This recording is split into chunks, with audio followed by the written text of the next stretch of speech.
Existe uma caixa preta do BNDES, como diz Bolsonaro. Amanda Rossi da BBC News Brasil em São Paulo. Se o povo brasileiro acha que o Petrolão foi o maior escândalo de todos os tempos do país, esperem até ver o que fizeram no BNDES, dizia uma imagem que viralizou no WhatsApp dias antes do segundo turno das eleições presidenciais.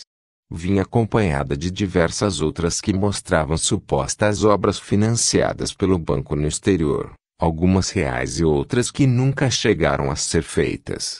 Parte das imagens tinha a frase "Ah, se fosse no Nordeste", com o símbolo dólar no lugar do esse. O alcance das publicações foi extenso. Nos dias 22 e 23 de outubro, na semana que antecedeu a escolha do próximo presidente, o BNDES foi o principal tema de conversa de centenas de grupos públicos acompanhados pelo projeto Monitor do WhatsApp. Metade das 60 imagens mais compartilhadas nesses dias foram sobre o Banco de Desenvolvimento Brasileiro. A polêmica sobre o BNDES é um assunto comum nos discursos do futuro presidente Jair Bolsonaro, PSL, cujos apoiadores são os que mais usaram o WhatsApp nas eleições. Em postagem no Twitter em 8 de novembro, Bolsonaro assumiu o compromisso de abrir a caixa preta do BNDES logo no início do governo, e revelar ao povo brasileiro o que feito com seu dinheiro nos últimos anos. Bolsonaro disse ainda que, caso o próximo presidente do BNDES, Joaquim Levy, não abra a caixa preta, ele está fora do cargo, segundo áudio divulgado pela imprensa. Mas, afinal, existe uma caixa preta do BNDES. E o que ela poderia revelar? Não está exatamente claro a que o futuro presidente se refere quando utiliza o termo caixa preta. A BBC News Brasil procurou representantes da área econômica do futuro governo, apontada como a que poderia responder sobre o assunto, mas não teve retorno. A resposta simples para a pergunta é que o banco, de fato, mantinha muitos dados em segredo e se recusava a fornecer informações. Mas, a partir de 2015, após grande pressão da imprensa e de órgãos de controle, o BNDES se tornou mais transparente, passou a divulgar detalhes sobre os seus empréstimos, não só os atuais, mas também os passados, englobando as operações feitas durante os governos do PT. Essa transparência permite uma maior investigação e avaliação pela sociedade. Por outro lado, quando se fala em caixa preta, a interpretação do termo pode se referir também à revelação de informações não oficiais, como gravações de conversas, delações de funcionários. Nesse sentido, é impossível prever se existem ou não irregularidades a serem reveladas.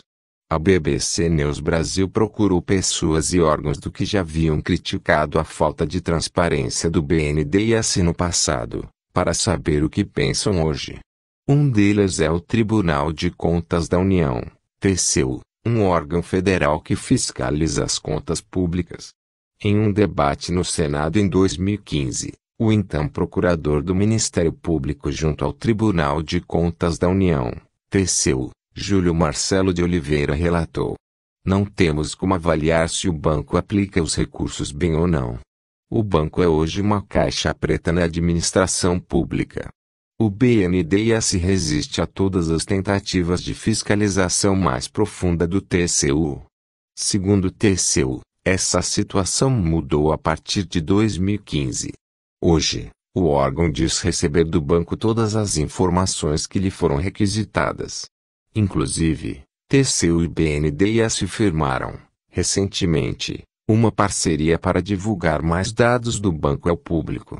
Não se pode deixar de registrar a boa vontade dos gestores do BNDES de contribuir, de trazer as informações do banco ao público, afirmou o presidente do TCU, ministro Raimundo Carreiro, no evento de assinatura do Acordo de Cooperação entre as instituições, nesta terça-feira.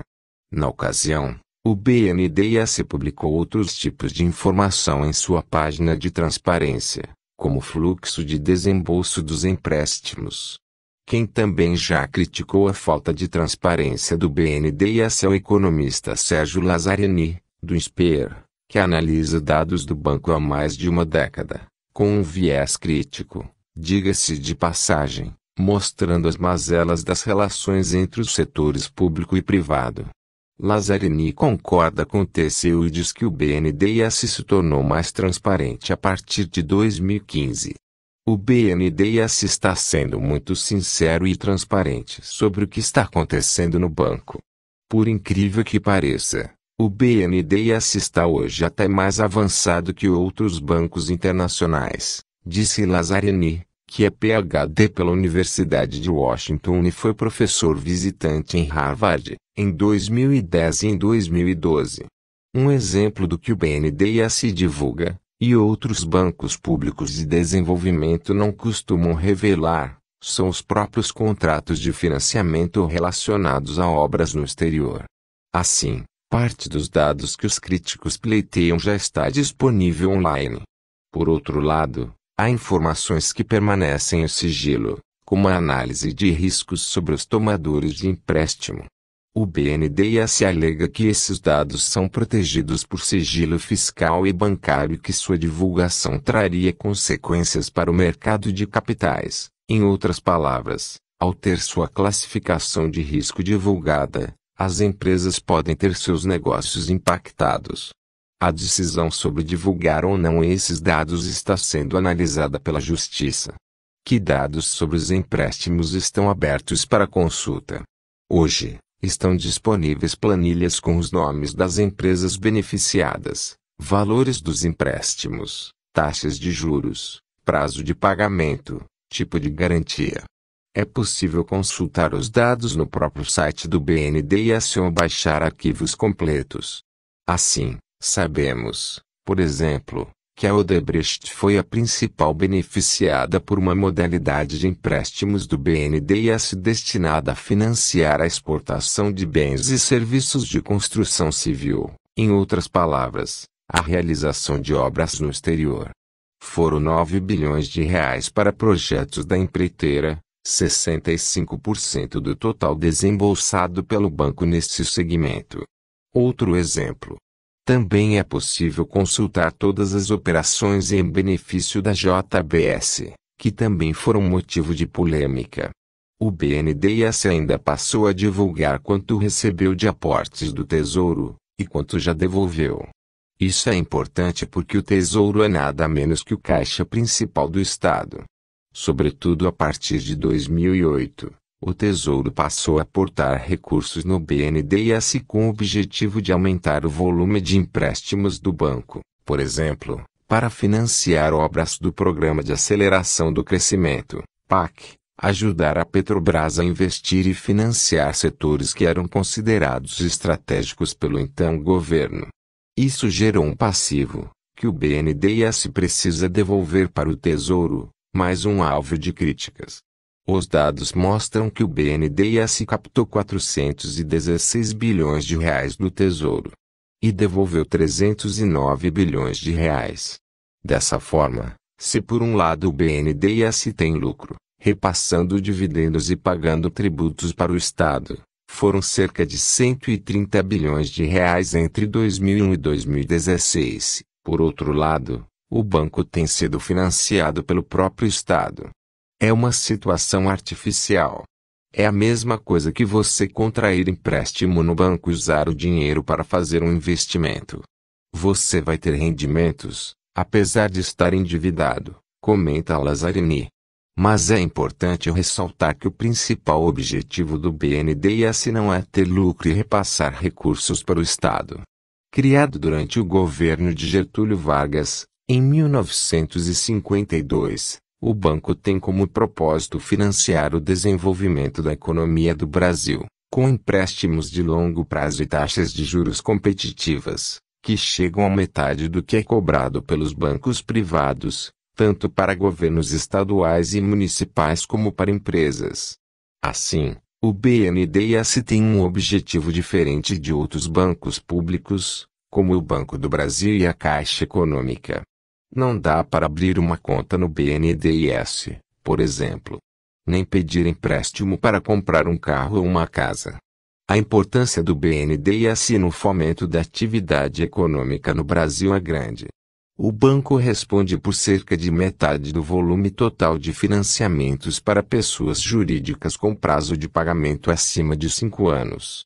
Diversos outros países do mundo também têm bancos de desenvolvimento, como a Alemanha, Japão, França, Coreia do Sul, além da China. O propósito é o mesmo: financiar o desenvolvimento de seus países, com operações de longo prazo. Mas para onde vai o dinheiro? O portfólio de empréstimos inclui obras de infraestrutura pagas pela União, estados e municípios. São rodovias, ferrovias, metrôs, iniciativas de saneamento básico, usinas hidrelétricas, parques de energia eólica. Há também os empréstimos para o setor privado desenvolver atividades no Brasil e no exterior. Na lista de beneficiários privados ou de capital misto, constam empresas como Vale, Petrobras, Embraer, BRF e Natura. É no incentivo ao setor privado que residem as maiores polêmicas. Entre os maiores beneficiários do BNDES nos últimos anos estão grandes empresas no coração de investigações de combate à corrupção, como as já citadas Odebrecht e JBS. Historicamente, dados do BNDES não eram divulgados. A divulgação dessas informações, no entanto, é razoavelmente recente. Durante muitos anos, o BNDES viveu um clima de segredo. Para se ter uma ideia, em 2012, um mês após a entrada em vigor da Lei de Acesso à Informação, o então ministro do Desenvolvimento, Fernando Pimentel, tornou secretos documentos do banco que tratavam de empréstimos aos governos de Cuba e de Angola. No ano seguinte, o ex-presidente Luiz Inácio Lula da Silva concedeu uma entrevista sobre a África e foi questionado se era a favor de mais transparência no BNDES. Eu não sei quais são as necessidades de transparência de um banco. Eu acho que o BNDES tem que ter a mesma transparência que tem o Banco de Boston, o Itaú, o Bradesco. Respondeu Lula. Diferentemente do BNDES, esses três bancos citados por Lula são privados. Essa opacidade fez o BNDES ser alvo de fortes críticas. Órgãos de controle, Congresso e imprensa faziam pressão constante para o banco abrir seus dados. Uma primeira reviravolta ocorreu no começo de 2015, de forma inesperada. O Congresso da República Dominicana postou no seu site um contrato com o BNDES. Isso veio a público aqui no Brasil. Foi um achado, um tesouro, uma descoberta de Indiana Jones, lembra o economista Lazzarini, que já vinha tentando acessar informações desse tipo, sem sucesso. Em seguida, também naquele ano, o BNDES sofreu uma derrota na justiça. O banco havia entrado com um mandado de segurança no Supremo Tribunal Federal, questionando um pedido do TCU por informações sobre operações assinadas com a JBS, Friboi. Segundo o BNDES, os dados estavam protegidos por sigilo bancário. No julgamento, o ministro relator Luiz Fux declarou: aquele que contrata com o BNDES deve aceitar que a exigência de transparência justifica o conhecimento por toda a sociedade de informações que possam influenciar seu desempenho empresarial. O BNDES foi, então, obrigado a abrir os dados para a TCU. Segundo o TCU, esse julgamento de 2015 foi um divisor de águas. Antes, o BNDES negava os dados. Depois, passou a fornecer todas as informações solicitadas. O BNDES é um órgão público, mas é um banco.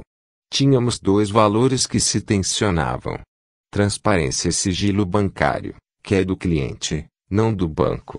Mas a partir daí, do julgamento no STF em 2015, o BNDES vem tomando uma série de ações de transparência. É hoje um dos bancos mais transparentes do mundo. O mais transparente do Brasil, seguramente, afirma Ricardo Ramos, diretor de Estratégia e Transformação Digital do BNDES. A BBC News Brasil consultou os sites de outros bancos públicos de desenvolvimento, como o CDB, da China, e o KfW, da Alemanha, e não encontrou o volume de dados que está disponível no site do BNDES. A diferença entre o BNDES e a Petrobras: menos cargos políticos. Críticos do BNDES costumam compará-lo à Petrobras, que calculou uma perda de 6 bilhões de reais com corrupção. Mas há uma diferença entre as duas instituições. Nós não temos cargo político. São 2.707 funcionários concursados. E apenas 13 assessores não concursados, mas eles não tomam decisão, só fazem assessoramento, explica Ramos. Já na Petrobras, o esquema de corrupção se desenrolou por meio de diretores indicados politicamente, como Renato Duque, Paulo Roberto Costa e Jorge Zelada, segundo as investigações da Operação Lava Jato. Dificilmente terá havido corrupção na estrutura profissional do BNDES, uma das melhores do setor público. O erro cingiu-se a estratégias mal concebidas. É pouco provável que tenha havido deslizes na análise dos projetos, na formalização dos contratos e na fiscalização da aplicação dos recursos, escreveu o economista Mailson da Nóbrega na revista Veja, na última sexta-feira. Nóbrega não é um defensor do PT, pelo contrário. Ex-ministro da Fazenda no governo José Sarney, o economista é um conhecido crítico do governo Dilma Rousseff. Sobre a Petrobras, já declarou que a empresa foi vítima de um assalto sistêmico e defendeu privatizações para evitar o uso político das estatais. É impossível ter seriedade em um país em que 35 mil cargos da administração pública podem ser providos por indicação política. Não existe caixa preta no BNDES. O que existiu foi falta de comunicação do porquê a gente antes não divulgava determinadas operações. Mas hoje somos bem transparentes e estamos dispostos a evoluir mais. Cabe ao banco, pacientemente, mostrar à sociedade que temos transparência. Sim, conclui Ramos. O BNDES também se defende dizendo que já foi alvo de algumas investigações, algumas delas encerradas sem apontar irregularidades, e outras ainda em curso. O BNDES tem passado por auditorias frequentes do Tribunal de Contas da União, da Controladoria Geral da União, foi investigado por 3 CPIs e pela Operação Boliche, da Polícia Federal. Nenhum funcionário de carreira do banco foi indiciado por corrupção, lista Ricardo Ramos, ele próprio um funcionário de carreira, há 26 anos na instituição.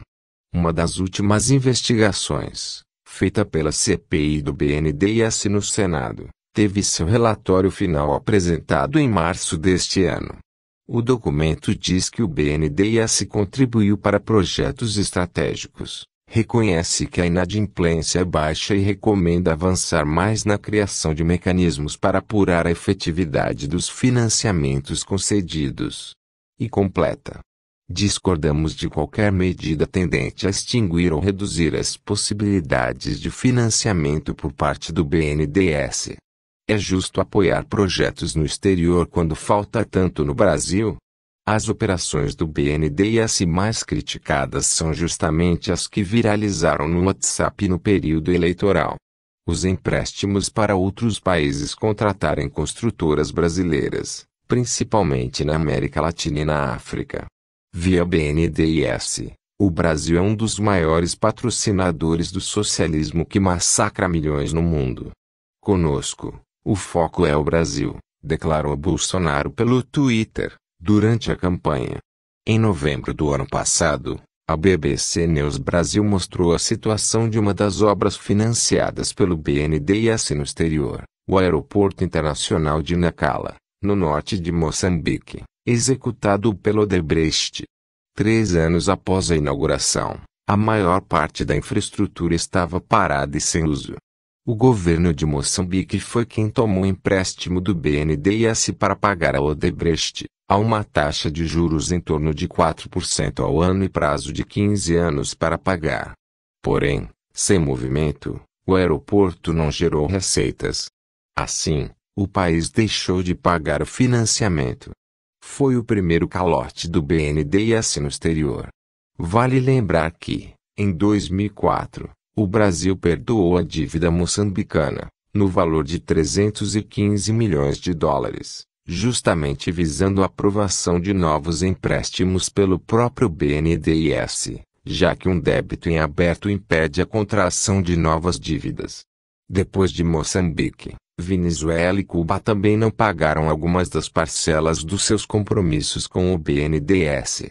No total, a dívida dos três países com o Brasil está em 459 milhões de dólares, cerca de 1,7 bilhão de reais. Em sua defesa, o BNDES alega que esses casos são exceção. A maior parte desse tipo de empréstimos está sendo paga em dia. Além disso, o banco diz que o rombo gerado por esses três países está sendo coberto por uma espécie de seguro. Mas por que o BNDES apoiou projetos no exterior? O banco se justifica dizendo que o objetivo era gerar emprego e renda no Brasil. Quando financia as exportações de uma empresa brasileira de engenharia para obras no exterior, o BNDES exige que todos os bens e serviços apoiados sejam de origem brasileira, afirma a instituição. Segundo um estudo da ICA Consultoria, a cada 100 milhões de dólares investidos pelas construtoras brasileiras no exterior, 19 mil empregos eram gerados ou mantidos no Brasil. Vale ressaltar que essa não é uma operação exclusiva do Brasil. Outros países fazem empréstimos desse tipo, como a China. Inclusive, foi com o objetivo declarado de ajudar as empreiteiras brasileiras na competição com a China pelos mercados africanos e latino-americanos que esse tipo de financiamento ganhou vulto no Brasil, a partir de 2007, durante o governo Lula. As taxas de juros do mercado privado não eram competitivas no mercado internacional. Já o BNDES oferecia juros entre 3% e 9%, e prazo para pagar de até 25 anos. Foi uma forma, portanto, de dar condições menos desfavoráveis a empresas brasileiras, na comparação com potenciais concorrentes estrangeiros. Já a partir de 2016, à luz da Lava Jato, esse tipo de financiamento para infraestrutura do exterior foi descontinuado. Segundo o BNDES, as empresas foram procuradas para assinar um novo termo de compliance, assumindo o compromisso de que todo o dinheiro desembolsado pelo banco seria realmente usado na obra. Nenhuma delas quis aderir, diz o banco. Além disso, desde então não houve mais nenhum pedido de empréstimo nesse segmento. Ou seja, hoje, essa modalidade de empréstimo não está mais ativa. Por outro lado, os dados estão públicos. As polêmicas, no entanto, não retrocederam. A política de estímulo às empresas campeãs nacionais. Outra fonte de polêmica sobre o BNDES durante os governos do PT foram os empréstimos para grandes empresas crescerem e se internacionalizarem, conhecida como política dos campeões nacionais. Entre elas, a JBS e a operadora Oi. Havia uma visão ideológica no governo brasileiro de apoiar grandes empresas por meio do BNDES.